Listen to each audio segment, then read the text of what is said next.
I know there's a lot of burdens that people talk about the healthcare system.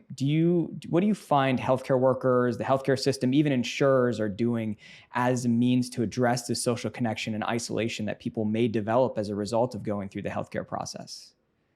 When it comes to healthcare systems, to start with, one of the things we know is really important is just to start tracking the number of people who may be dealing with loneliness and isolation. If the system is able to gather data on loneliness and isolation in terms of intakes and present that to clinicians, that gives them a piece of data that they can use and factor into their thinking about a patient. It may lead them to want to open up a conversation with the patient about loneliness and isolation. And in here, the reason this is important in terms of clinicians opening up this conversation is you don't have to solve a patient's issues with loneliness and isolation, and you certainly don't need to do it on the first visit.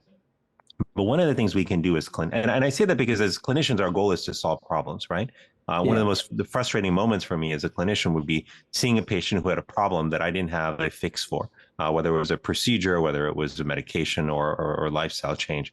And so I know that doesn't always feel good, but this is a place where the conversation is part of the intervention.